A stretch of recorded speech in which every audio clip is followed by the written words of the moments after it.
Last में एक ही question पूछा। मैंने कहा सर इसका उत्तर दे दीजिए, मेरी शादी भी हो गई है और मेरे माता पिता भी हैं।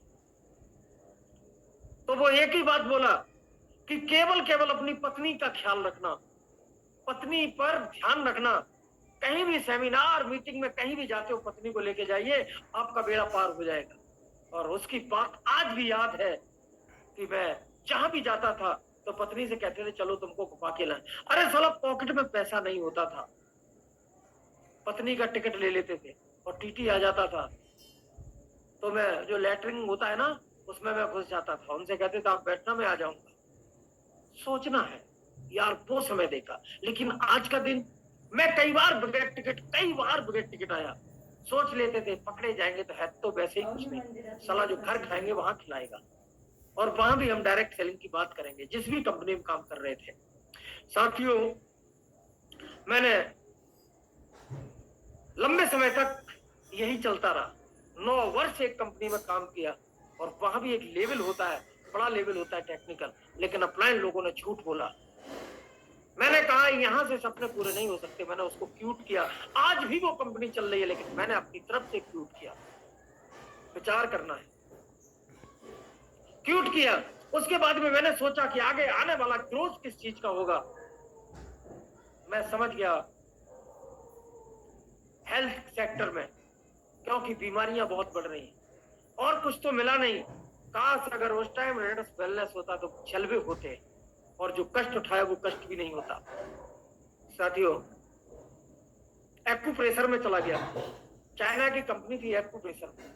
अरे लोग ताने देने लगे, चाइना और भारत में यूं आंकड़ा चल रहा था।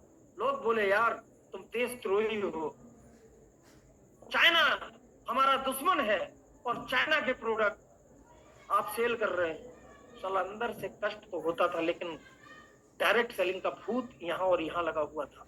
करता क्या, उसी पीरियड में मेरे को कैंसर हुआ, अच्छा हुआ, रेटस वेलनेस मिला, बहुत परेशानियां उठाई। मैं नमन करता हूं रेटस वेलनेस को, दोबारा से नमन करता हूं सुप्ता दत्ता को, राजदीप दत्ता को, जो ये प्रोडक्ट बना के तैयार किया और जिसकी वजह से मैं आज यहाँ आप लोगों के सामने बैठा हूँ। और हमने अपने बच्चों को जो सक्सेस किया है वो रेडिटस वेलनेस में ही किया। बच्चे नहीं समझ रहे थे अदर कंपनी में, क्योंकि मैं जिस तरह से एक गधा होता, गधे के ऊपर ईंट लाद के भट्टे से और मकान तक डालते थे, मैं उसी तरह से एक गधे की तरह एक बोरा बोरा भर के सामान साइकिल पर, मोटरसाइकिल का तो नाम ही निशान नहीं था, साइकिल पर लाद लाद के मैंने काम किया। आप लोग तो बहुत लकी हैं, आपके मम्मी पापा ने आपको, आपके घर में एक मोटरसाइकिल होगी, उस टाइम पर मेरे पास साइकिल ही थी। विचार करिए साथियों। धीरे धीरे धीरे धीरे समय बीतता गया, अपना रेडस कैप्सूल मिला और इस कैप्सूल को खाया। अकेला केवल डिब्बा था।